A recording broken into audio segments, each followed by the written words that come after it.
Boa tarde, boa tarde.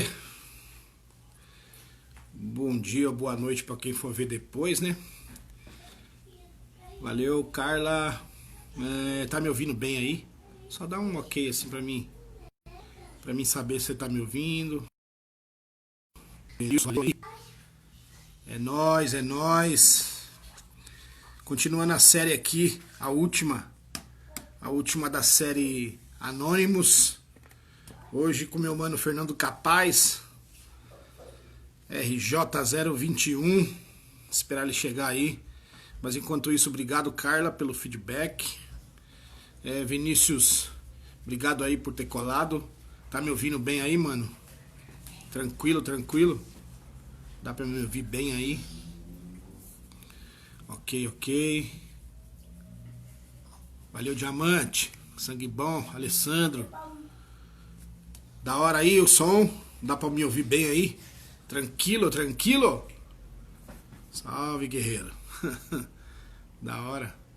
Esperando meu convidado anônimo aí, Fernando Capaz. Inclusive, se você tiver alguma pergunta para me fazer, eu ia te pedir para você, se tiver, para você me fazer essa pergunta por inbox aí. Se você tiver alguma pergunta também pro Fernando Capaz, você chama ele no inbox aí que ele te responde, tá bom? Mas vamos lá, esperando aqui. Mano DH, Curitiba, Paraná.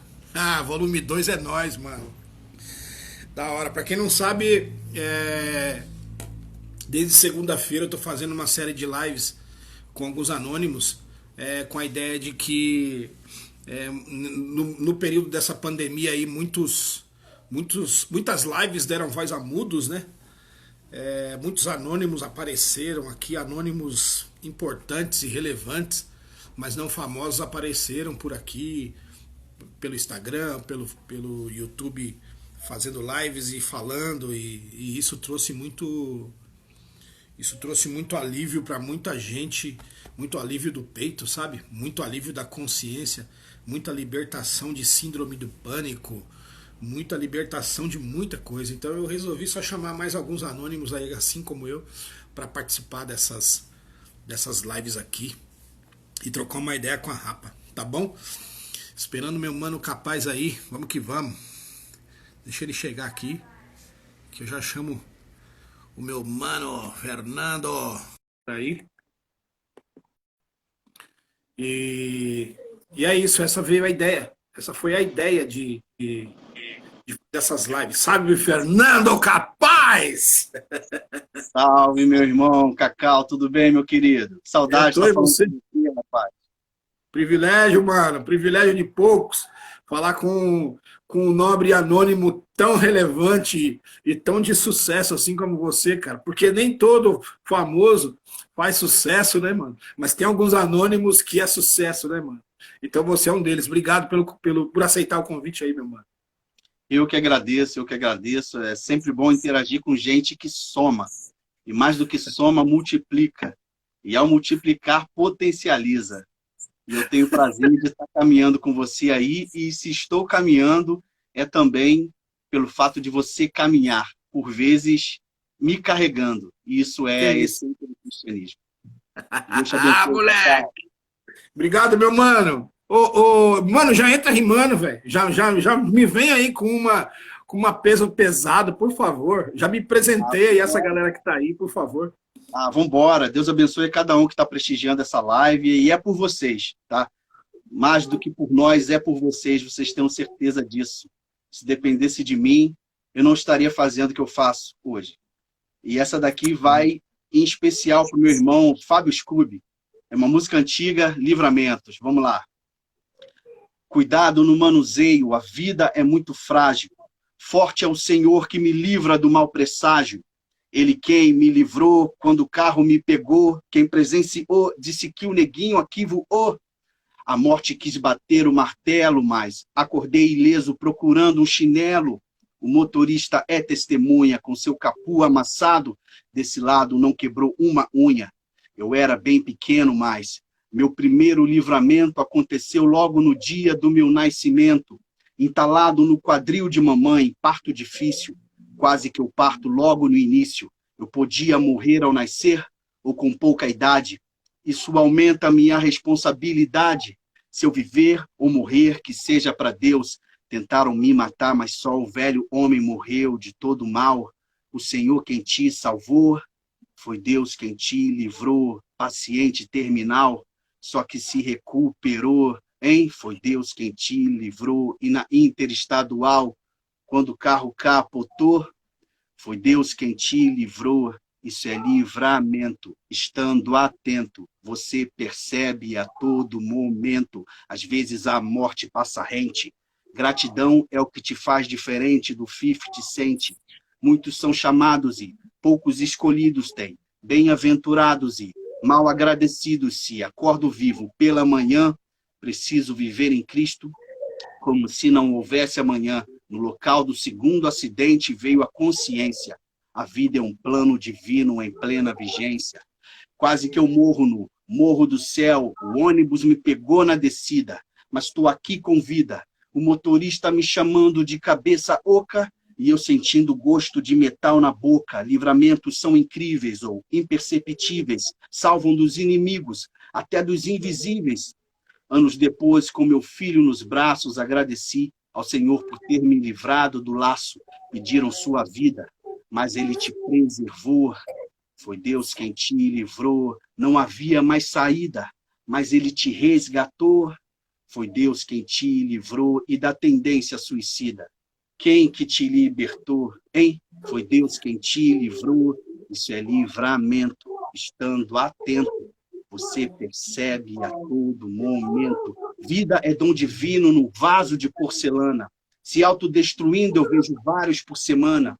Isso me lembra um remoto aniversário em que o meu nome quase apareceu no obituário. Eu estava doidão, dando mole na pista, marcando consulta com um médico legista.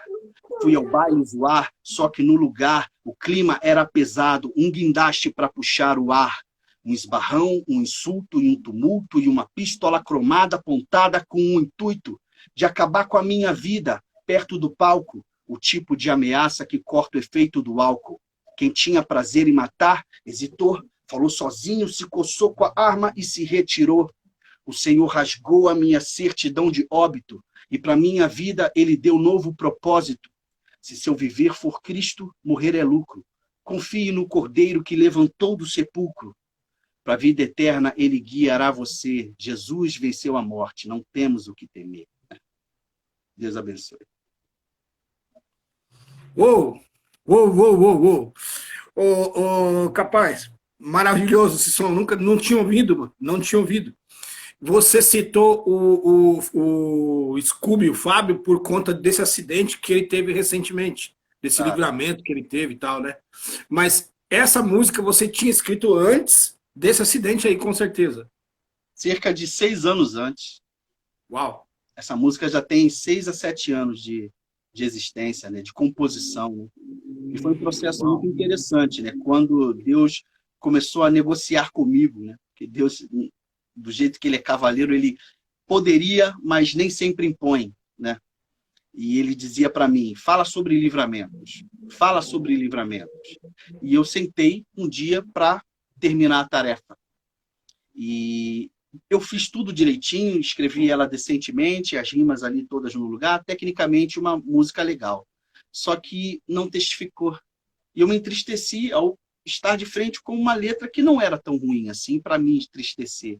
E Deus falou comigo, porque Ele fala mesmo, e Ele fala ao coração, e Ele disse assim, eu quero que você fale dos livramentos que eu promovi na sua vida e na vida de outras pessoas, e não que você explique para as pessoas o que é o livramento. Eu sei que eles sabem o que é um livramento.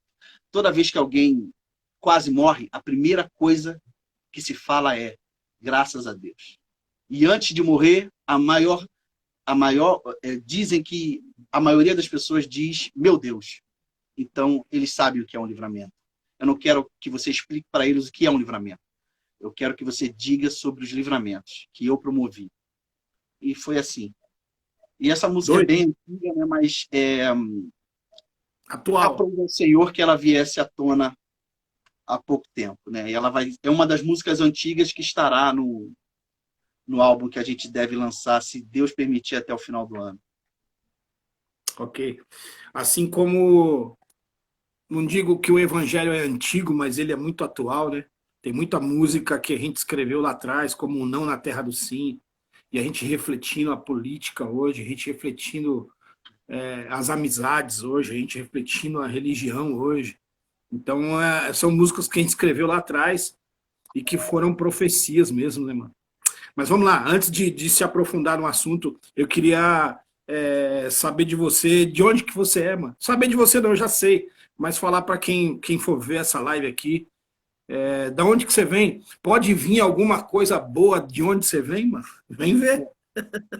É, é uma pergunta que a gente sempre se depara com ela, porque, de fato, o lugar de onde eu venho, né, originalmente, né, eu sou nascido, né, no Caramujo, zona norte de Niterói, né, é um lugar que, se Niterói tem uma periferia, essa engloba o Caramujo. Alguns gostam de chamar o meu bairro, a minha comunidade, de Complexo do Caramujo. Mas eu acho que mais complexo do que chamar um lugar de complexo é achar que chamar um lugar de complexo é algo bom, né? No contexto de que complexo significa um monte de gente vivendo em situação não muito boa, né? De periculosidade, de precariedade. Então, eu sou de Niterói, RJ, né? Caramujo. E Ok. sim, pode vir muita coisa boa do Caramujo. Esse mesmo chão que já se embebedou com sangue inocente, sangue de jovens, pode vir sim a florescer. Lindas flores brancas, pretas, cintilantes, desse mesmo solo, porque Deus é um Deus que redime, né? Eu creio nisso. Ok, ok. Ô, capaz, de quem você é filho, de quem você é pai e é marido de quem? Bom, eu sou filho da dona Maria Angelina, né? Essa guerreira, essa mulher que só sabe amar, né? Família brasileira, 5 contra o mundo, essa foi a nossa história. Eu tenho um pai também, o nome dele é Valtair, um homem de inteligência luminosa, um homem de um potencial intenso. Porém, também intensa é a sua vida. E entre o potencial e a vida, ele escolheu a vida, né? E no sentido de viver, né? E nós estamos aí nesse contexto, né? E eu sou pai, né? Eu sou pai, presente, batalhador pela autoestima do meu filho, pela educação, pelo melhor que eu posso dar. Eu sou pai do Elias, né? Elias, Deus é Senhor. Essa foi uma homenagem que a gente deu ao Pai do céu por ter me dado o privilégio de ser pai, de ser verdadeiramente pai. Essa é a minha família, esse é o meu sustento, é o meu cais, é o meu esconderijo, é o meu carregador de baterias. Para mim, isso tudo é pertencer à família. E uma coisa sobre família, né? Que, assim, é bom a gente sempre olhar as coisas pela perspectiva do copo meio cheio. Em todo esse contexto de pandemia, me deu a oportunidade de estar morando de novo debaixo do mesmo teto com a minha mãe, né? Nesse contexto de pandemia, essa coisa de insegurança, a gente conseguiu, no meio disso tudo, trazer a minha mãe para morar com a gente. Hoje moramos eu, minha esposa, a minha mãe e meu filho. E faltou dizer da minha esposa, né? Essa minha ajudadora, né? Por muitas vezes a mulher que injeta ânimo na minha caminhada é a Kelly, né? A minha esposa, se Deus quiser, seguiremos o plano de Deus e será para sempre. A minha única e definitiva esposa.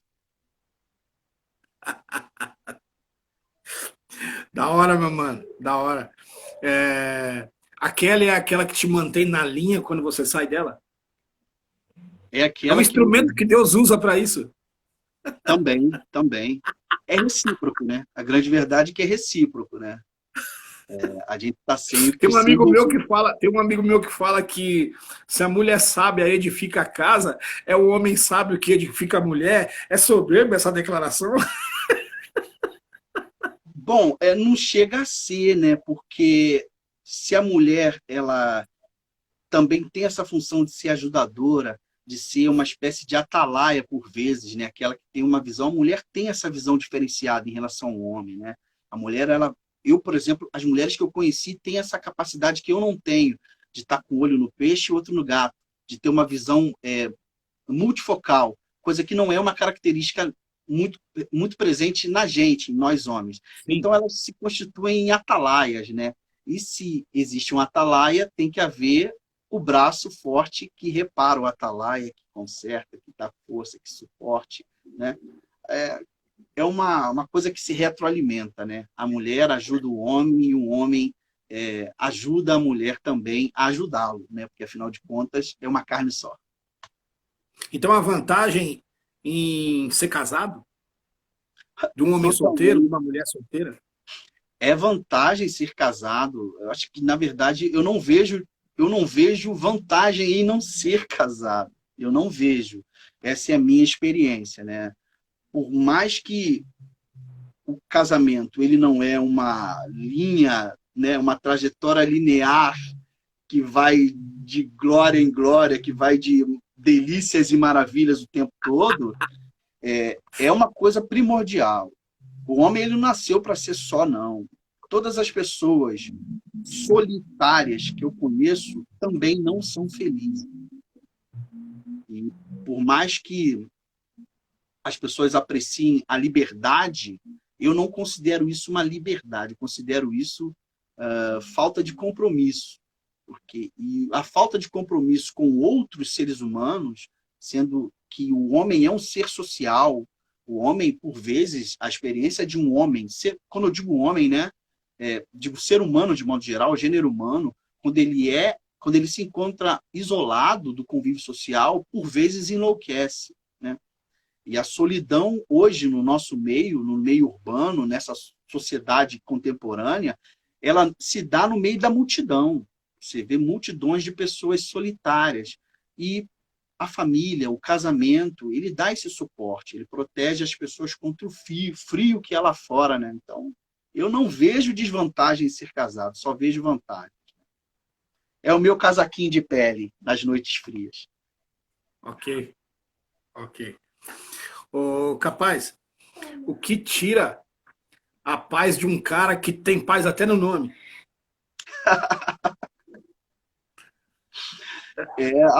A paz no nome, ela é, na verdade, nominal, né? Porque a paz de verdade, ela vem de um elemento externo a mim, que é o nosso Deus, né? Que mora Então, em você. exato, né? Apesar de... eu gosto muito dessa coisa de dizer que Deus mora em mim, né? Por mais que eu seja muito agostino nos pensamentos, Agostinho referindo-se a Santo Agostinho, né? Esse bispo africano, né, de Hipona, na África, é bom que se diga, né? E ele dizia que tudo que há habita em Deus.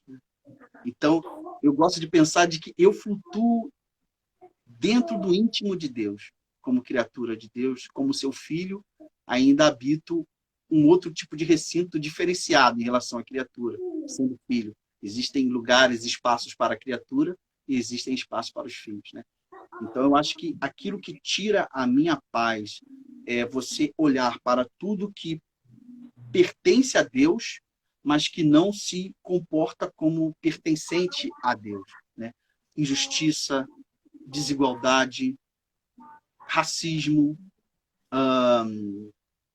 falta de senso coletivo, mentira, tudo isso me tira a paz. Mas, ao mesmo tempo, momentos depois me remete à realidade que eu creio e sigo e espero, que tudo isso faz parte de um coração que sente as dores do mundo.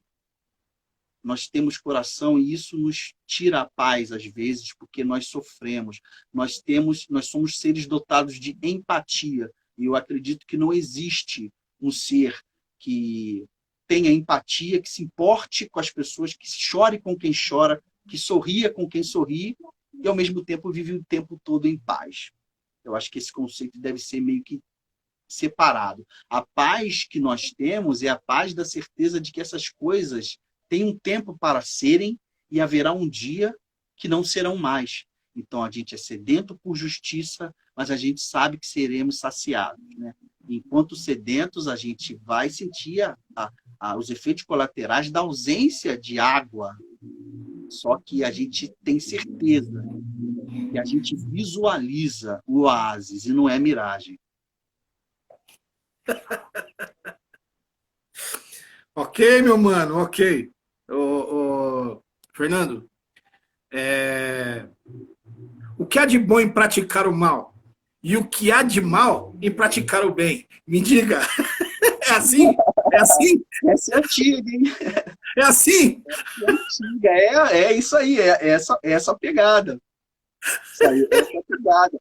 Bom, o que há de bom em praticar o mal? O que há de bom em praticar o mal é o prazer momentâneo, é a satisfação momentânea, né? O mal ele está sempre dialogando e negociando e logrando êxito com aquilo que é referente à parte animalesca do homem, a parte carnal, a parte material, né?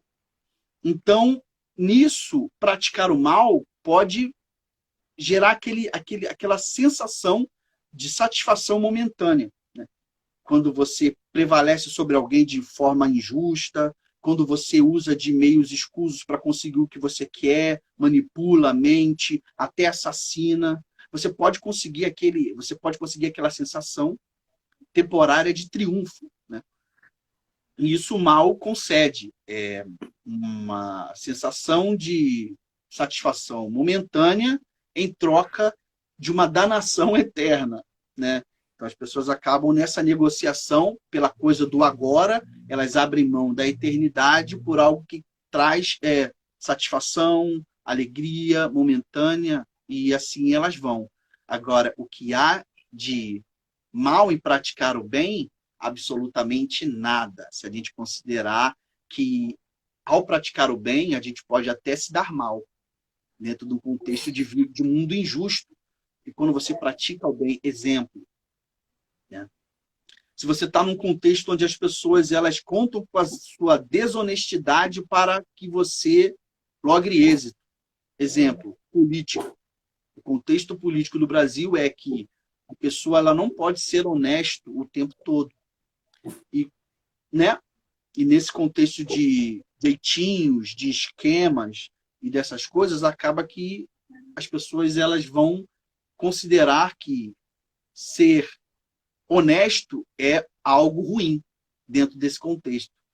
E, inclusive, hoje a gente vê também infelizmente, a gente vê esse contexto e esse conceito, melhor dizendo, de que até o cristão, de vez em quando, tem que usar de mentira para conseguir um bem maior, quando, na verdade, eu não acredito nisso. Eu acredito que, quando a gente faz o bem, a gente pode até obter certa desvantagem momentânea. É o contrário do outro conceito.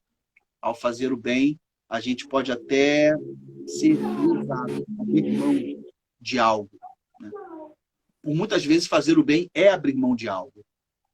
Portanto, não existe mal em praticar o bem, por mais que você se dê mal ao praticá-lo. É verdade. Em terra de pilantra, ser honesto é uma denúncia? Ser honesto é uma denúncia. Pode ser, pode ser. Linkando com essa pergunta anterior. Em terra de pilantra, ser honesto é uma denúncia para quem está sendo pilantra no contexto onde você vive, no país onde você vive, na arte onde você participa, na vida cotidiana. Sim, é uma onde a pilantragem é normal, é comum. Aí você ser honesto, isso é uma denúncia para quem não é? Sim, é uma denúncia que fala mais alto do que nunca. Porque isso pode te trazer problemas. Sempre traz então problemas. Que venha eles. Tipo assim, problemas momentâneos, né? Sempre haverá, né? Sempre haverá essa preocupação, né? Porque, assim, em terra de pilantra, qualquer ato, por menor que seja, de honestidade vai repercutir, porque é contra a cultura, né? É um ato que ele vai resplandecer pela sua raridade, é igual o ouro.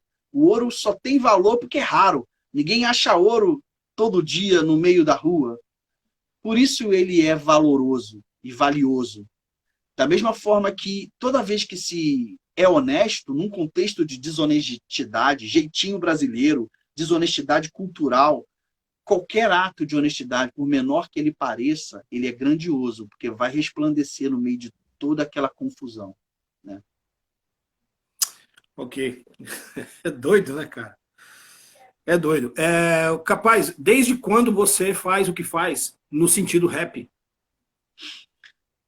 Olha, vou te falar, assim, eu acredito que eu tenha começado lá por 2004, 2003 a fazer rap. Logo que eu comecei a fazer rap, eu conheci a rapaziada do Manuscritos, né? E eu fui pescado pela Isca Rap.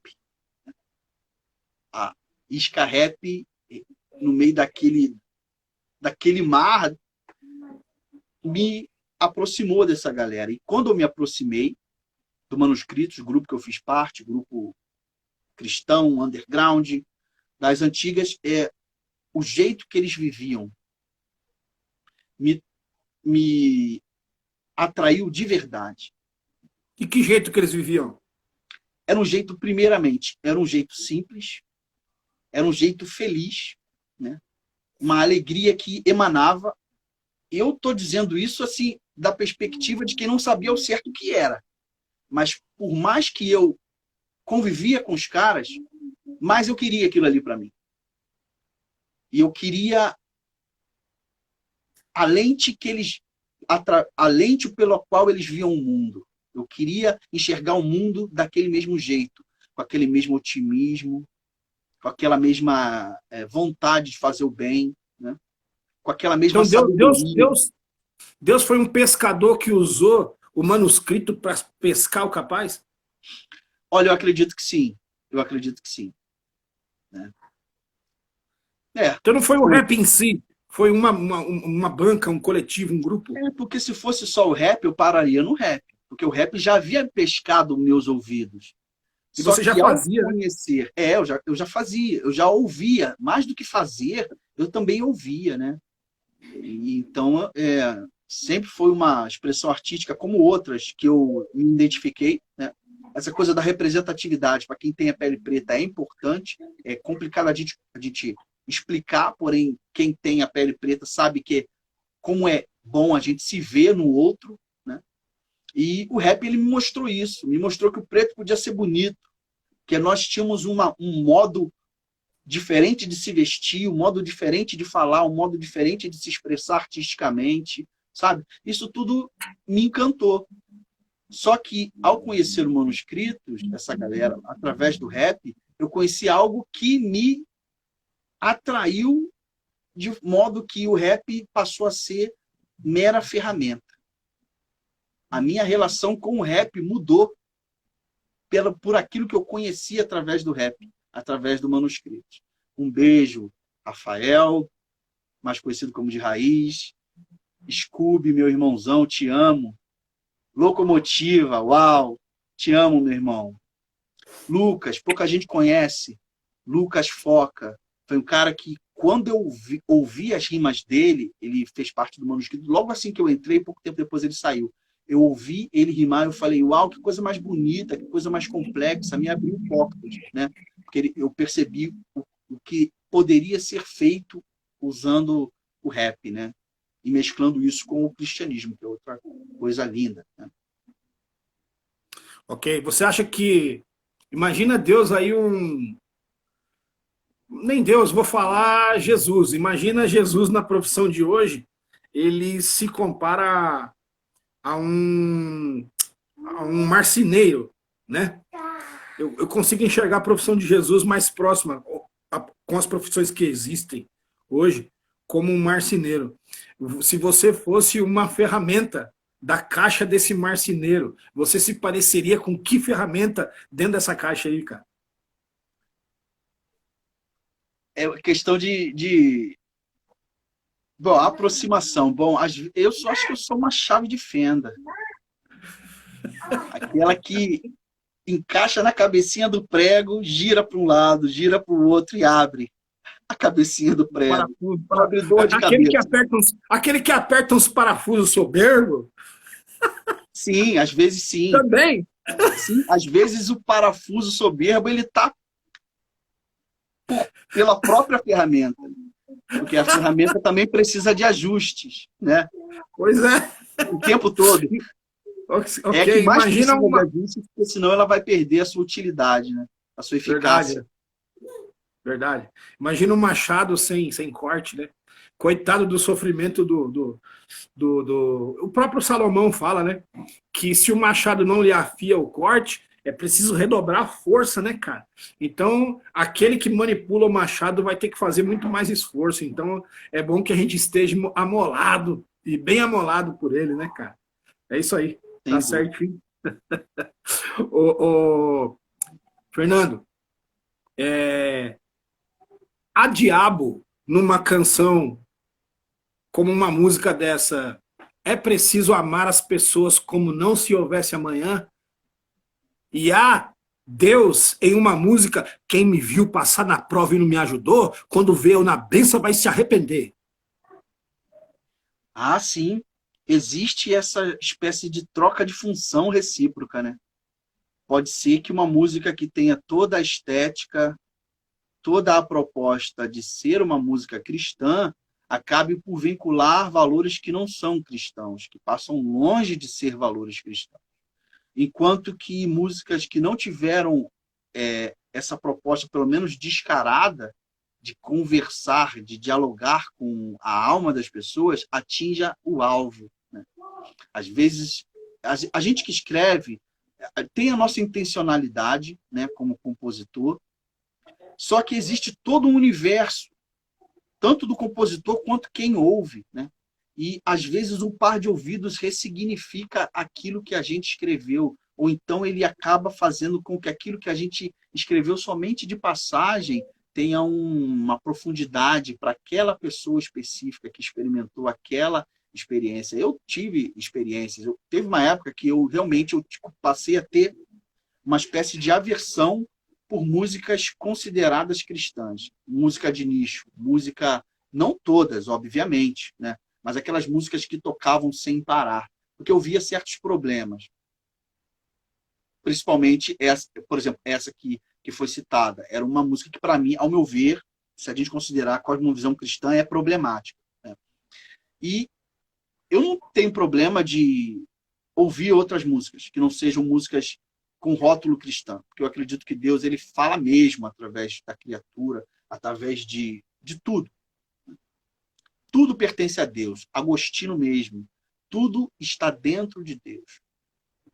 E algumas músicas, é claro, que vão ser diametralmente opostas àquilo que Deus propõe, mas outras não. Eu tive experiências de músicas que não são louvores e que me falaram ao coração como uma flecha, né? Tem uma música de um grupo chamado Coldplay, né? E eu não procurei esse som. Eu ouvi por acaso. Deus me pegou pelo assim, no aleatório, né? Estilo Ronaldinho Gaúcho, um rolê aleatório. E a música fala assim: ninguém disse que seria fácil.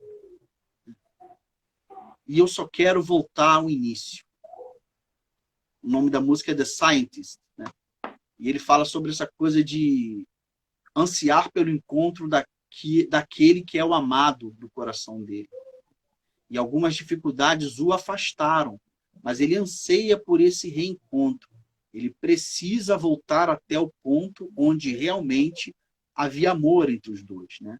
E outras músicas, e outras bandas. Se eu começar a falar agora desse tipo de experiência, a live realmente vai se tratar justamente disso. E enquanto outras músicas realmente cristãs também me falam ao coração de uma forma que realmente a música secular não fala. A proposta da música cristã, ela, para o coração que está aberto a isso, ela vai trazer uma experiência que nenhuma outra música vai trazer. Tem um MC, ele é londrino, se eu não me engano, o nome dele é S.O., né? Que ele tem um disco que o nome dele é So It Begins, e assim começa, que o momento, toda vez que eu preciso me derramar em lágrimas diante de Deus, é esse CD de rap que eu coloco, sabe? E Deus me higieniza, enquanto ouço esse CD. Né? Então, a música tem uma conexão tremenda com a alma, né? E Deus usa assim. Deus usa. E o diabo também, se deixar ser usado, né? Também. Como tem conexão com a alma, acredito que os dois lados estarão sempre precisando ou querendo utilizar esse subterfúgio, essa ferramenta, né? E como a alma da pessoa fica exposta pelos ouvidos, é claro que haverão também coisas muito ruins e também coisas muito boas a serem vinculadas, né? É uma ferramenta tremenda, né? A arte, Ô, de modo Fernando, geral, né? sim, sim. Fernando, lá, enquanto você falava, eu lembrava de um acontecimento lá no jardim, quando o Satanás entra na serpente. Imagina uma serpente endiabrada, né? Que loucura, né, cara? A ponto de falar. Olha só que doideira. A serpente entra no.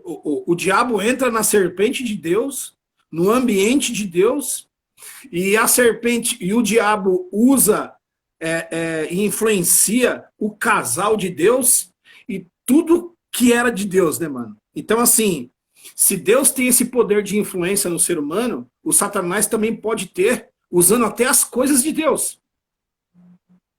Não tenha dúvida, não tenha dúvida. Satanás usou tudo que era de Deus para destruir com tudo que de Deus era. E naquele momento ele conseguiu.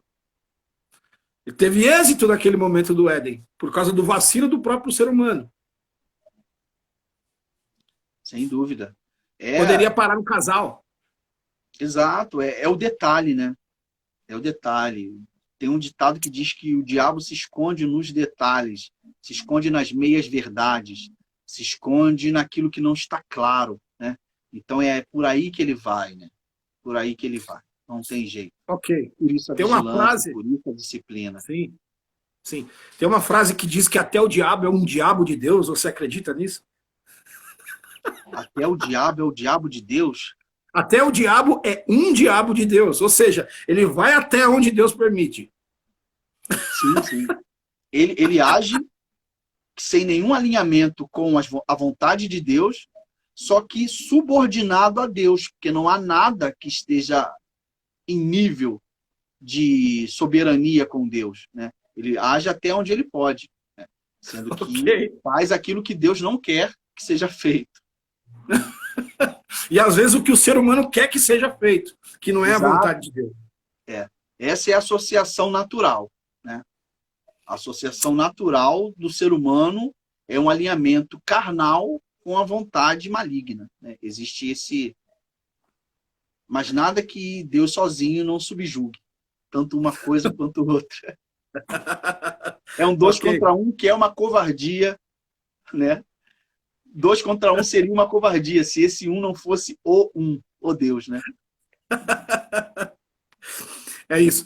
Ô, Fernando, eu estava conversando com um convidado meu, eu nem lembro quem, que rolou tantas perguntas, tantas respostas, rolou tanto bate-papo bacana, que eu me lembro de uma pergunta que eu fiz para um deles, no caso dos apóstolos e dos profetas. Eles tiveram certeza daquilo que eles fizeram, escreveram, e essas coisas, essas cartas e esses livros alcançaram a gente, influenciam a gente até hoje, vai influenciar outras gerações até Jesus voltar. Você acredita que as coisas que a gente escreve também, a gente tem que escrever em Deus, porque não vai dar para pagar aquilo que a gente escreveu ou gravar, e você acredita que essas canções também, não estou aqui sendo soberbo a ponto de ficar comparando as cartas e os livros bíblicos com as nossas tracks bíblicas, né, meu? Não estou aqui para ficar comparando essas coisas, mas eu também entendo que é uma forma da gente influenciar uma geração que supervaloriza a música a ponto de colocar o evangelho do lado e supervalorizar a música. Então você acredita que o evangelho na música, nas tracks, podem influenciar também uma nação futura? E a gente precisa tomar muito cuidado com o que a gente escreve, a gente tem que ter certeza de que isso vem de Deus e não de nós? Sim, sim. A gente fala de legado, né? Tem um dos bordões da cultura que a gente ama, que é o hip hop, registrou, já era, né? E fica para para as outras gerações, né? A gente sabe que quando se trata de arte, a arte ela vai à frente da vida humana. O autor de determinadas artes, o compositor de determinadas artes morre, sendo que a arte dele permanece, né? Esses dias mesmo eu Então a estava arte é lendo... imortal, né, mano? Exatamente. Esses dias eu estava lendo um livro de um teólogo do século XVI, né? Você vê, é o Erasmo de Roterdã, 16 ou 15. 16 ou 15, né? Então, a coisa, ela é atemporal, né? Nesse sentido, né? Então, de fato, há de se ter cuidado, né? Há de se ter cuidado, sim. Não há de se ter cuidado a ponto de que isso venha tolir a sua criatividade, né? Porque criatividade é dom divino, né? Não há que haver o medo de ser tão literal, né? Só que há de se ter o cuidado para não ser tão liberal, né? Existem limites, né? Tem que E ter que nem equilíbrio sempre. nisso tudo. Ok. Fernando, é, outra pergunta também que eu queria voltar aqui, que eu fiz para alguns dos meus convidados, é que para o Fernando Capaz, lembrando daquela passagem do jovem rico que vai até Jesus, poxa, eu tenho convicção de quem eu sou, eu sei de quem eu vim, beleza, eu sou um jovem abastado de saúde, eu sou uma pessoa bem familiarizada, ok, beleza, mas eu tenho uma dúvida, eu vou até Jesus. E ele vai. Talvez se ele não fosse, ele não arrumaria problema. Então, assim, ele indo até Jesus, Jesus arrumou um problema para a vida dele. Então, assim, para o Fernando Capaz, Jesus é a solução dos seus problemas ou é um problema para as suas soluções? As duas coisas. Porque as duas coisas. Ele é um problema para as minhas soluções. Porque, às vezes, a minha solução passa largo daquilo que ele quer para mim. As minhas soluções elas podem ser baseadas na minha capacidade de análise, que é muito limitada se a gente comparar com Deus. Então, a gente sempre vai escolher determinadas coisas baseado naquilo que a gente vê, naquilo que está ao nosso alcance, e essa lógica não se aplica a Deus. E, às vezes, aquilo que a gente decide fazer está baseado naquilo que a gente pode fazer. E aquilo que Deus quer vai além disso, né? É muito além daquilo que a gente pode fazer, ou aquele trajeto que a gente se propôs a fazer, né? Então, nesse sentido, ele é um problema para as minhas soluções. Só que, ao se tornar um problema para as minhas soluções, ele soluciona os meus problemas do jeito dele, que é muito melhor do que o meu. É aquela questão de que a gente faz os planos, mas a resposta, a última resposta vem dele, né, cara? Sem dúvida, sem dúvida. E É isso, tá certo? há caminhos que para o Isso, homem é bom, só que são caminhos de morte. é isso aí. O jovem rico, então, discorda de Jesus e por isso ele se separa e sai da presença dele. E talvez esse problema era uma solução para esse jovem, né? Ok. Mesmo discordando, dá para caminhar junto?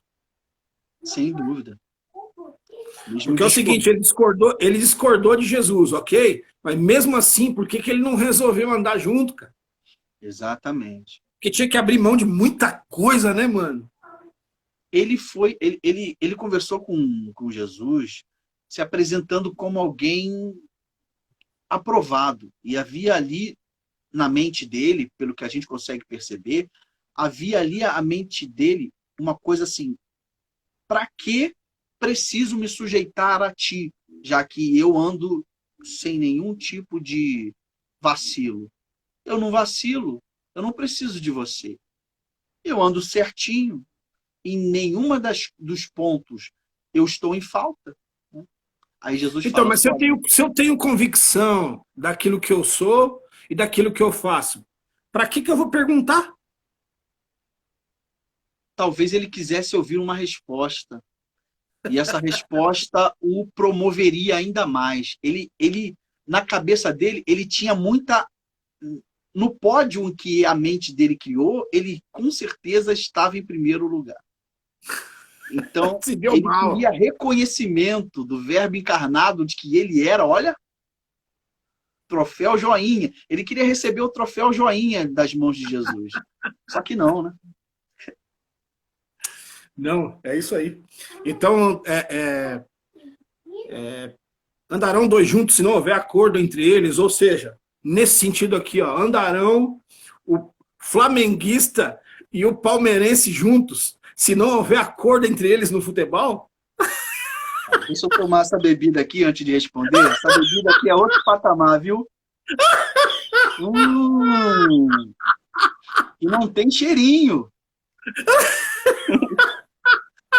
Claro que Ô, Fernando, no sentido assim, mano, a gente consegue caminhar junto com respeito, mesmo discordando de alguma coisa. Ou seja, mano, se eu sou palmeirense e você é flamenguista, e no futebol a gente diverge muito a ponto da gente brigar, a nossa amizade, o que a gente tem, tudo que cerca a nossa vida, a gente não vai se separar por causa do futebol. Então a gente isola o assunto sobre futebol e caminha. Exatamente. Existem várias instâncias, e a instância maior de todas é o reino. O reino ele vai estar sempre na mais alta instância que a gente considerar. Então, nada vale a inimizade entre dois irmãos, entre dois integrantes do reino, por qualquer outra instância inferior, né? Seja futebol, seja política, que está muito em voga, né? Muita gente brigando com irmãos em Cristo por causa de lideranças políticas de um lado ou de outro, né? E futebol também, e qualquer outro tipo de divergência. E hoje está muito simples divergir. Antigamente, há um tempo atrás, divergir dessas coisas não significava inimizade. Mas como hoje existe uma dicotomia de pensamento, uma binariedade, que é aquela coisa de você querer realmente colocar cada coisa num campo oposto, sabe? Isso é bom, aquilo é mal. Isso é feio, isso é bonito. Isso presta, isso não. Tá. As relações com as suas posições são tão artificiais, tão rasas, que acaba que tudo se trata disso. Você para o seu lado, eu para o meu. Não há nenhum tipo de alinhamento, né?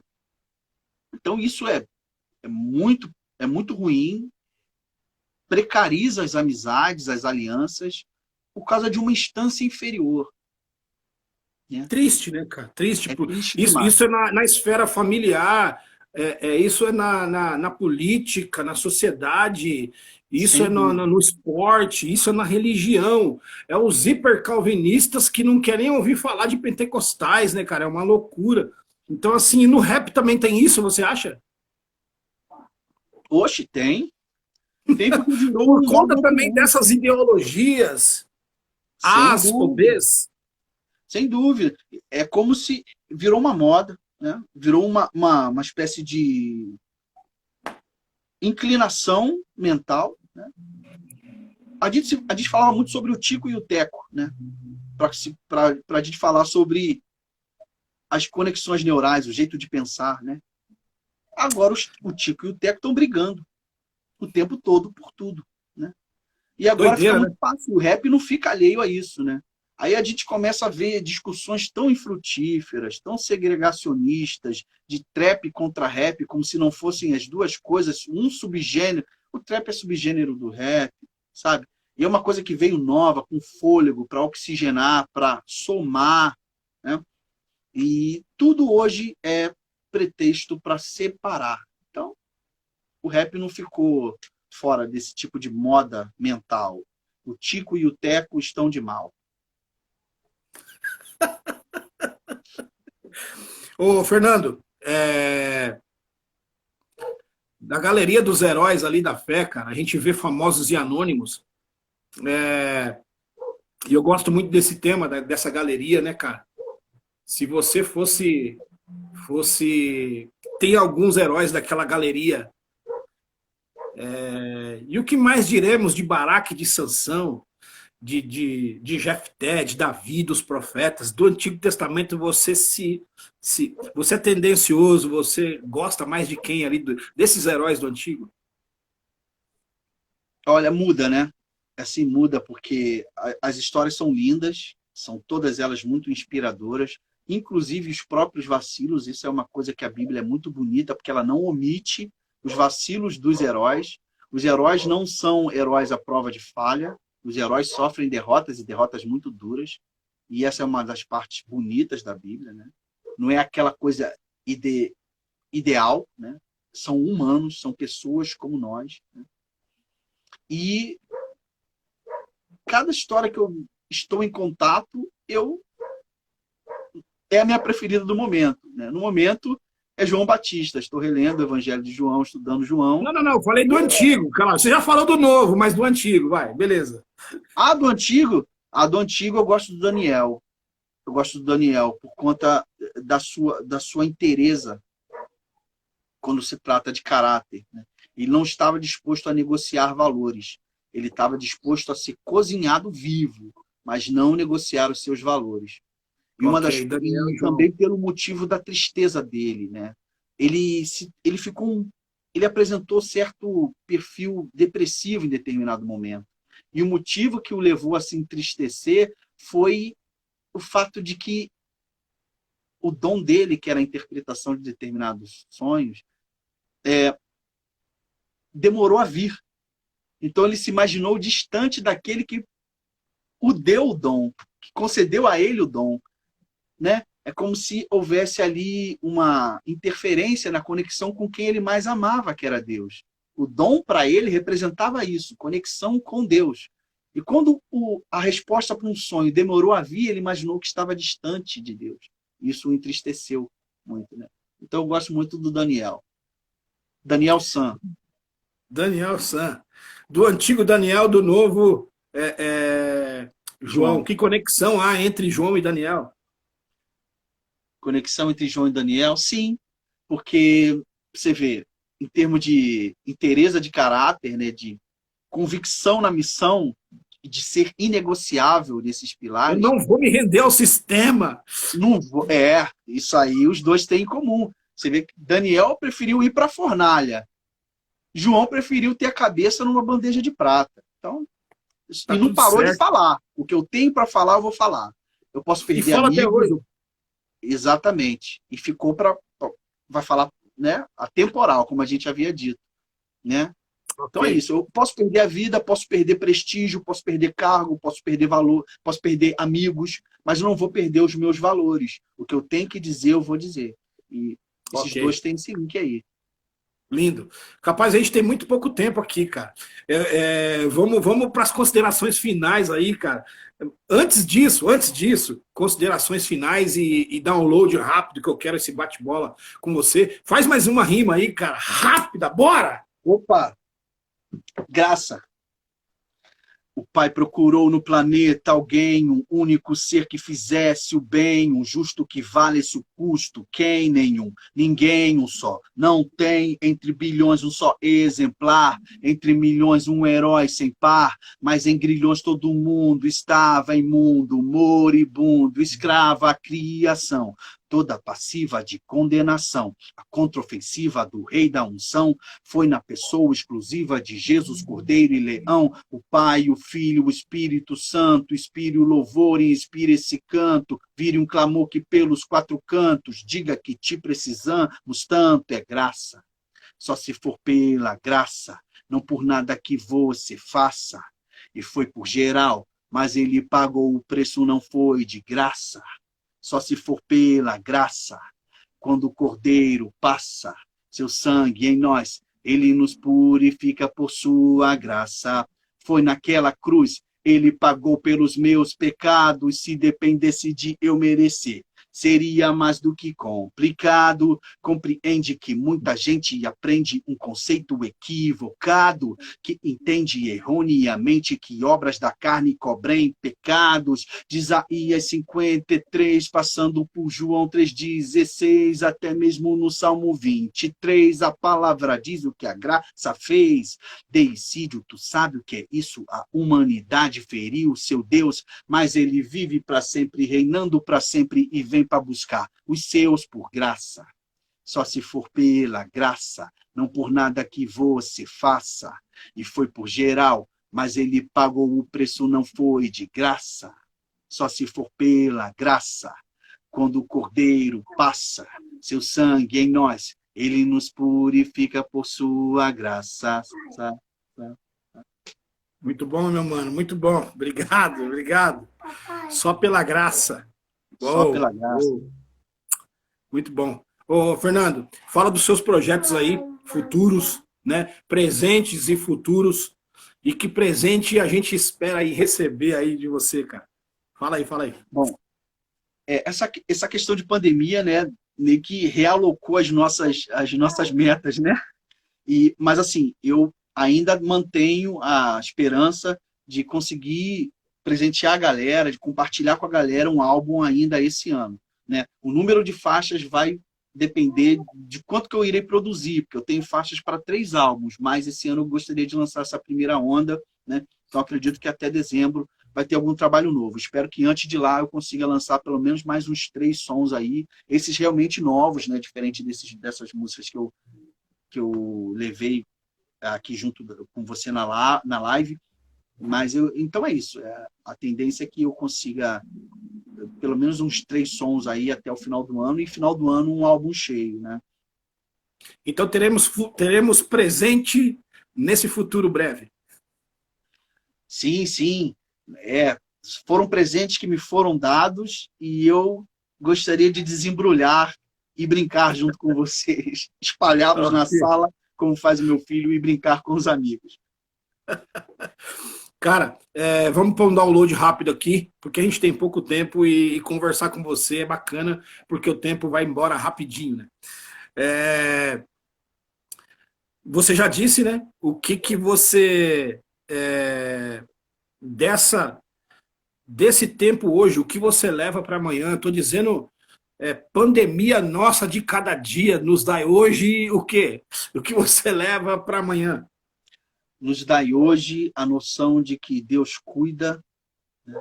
Porque, fazendo um link com o primeiro som que eu levei, o livramento está o tempo todo. Cada vez que a gente volta para casa e a gente dá negativo para esse teste desse vírus, e outras pessoas que tiveram o vírus, porém não desenvolveram a versão mais agressiva dele, é um livramento, né? Cada ônibus que a gente entra, cada mercado, cada vez que a gente sai para a rua é um livramento. E também veio fortalecer os laços familiares, né? Para quem se propõe a valorizá-los, né? Então, é isso. A pandemia nos trouxe a certeza de que a vida é breve e de que dependemos muito de Deus, mais de Deus do que da força do nosso braço. Okay. Estamos na mão dele mais do que nunca. Isso quer dizer, sempre estivemos, porém, ficou mais evidente para quem está distraído em relação a essa verdade. Ok. Você falou dos heróis da Bíblia. Fala um herói aí dos quadrinhos. Quem te atrai e quem se parece mais com você? Herói de quadrinhos? Olha, eu gosto muito, hein? Mas eu vou dizer o primeiro que me veio à mente, porque eu gosto dele e o meu filho também. É o Miles Morales, que é a versão afro do Homem-Aranha. É uma espécie de pupilo do Peter Parker. É um garoto novo, da periferia, filho de preto com latino. Então, eu tenho simpatia pelas minorias, né? E no contexto dos Estados Unidos, esses grupos são minoria. E é um garoto que, mesmo vivendo num contexto complicado, se tornou um herói, né? Ok. Uma música? Uma música? Uma só? Só uma. A versão cantada de Pai Nosso. A minha mãe, de manhã, ela tem a mania de cantar isso, né? E para mim é a primeira música que cai com o orvalho para mim. Antes de eu levantar da rua, minha mãe está cantando na cozinha. Então, a versão cantada. Temos 20 segundos para terminar. Eu estou começando no rap. Que conselho você me dá nesses segundos aí? Estude, para tudo estude, para melhorar, para dar orgulho para sua mãe e para cada pessoa que te ama. Para escrever bem, né? Porque eu estou começando no rap também, né? Beijo, capaz. Obrigado, meu mano.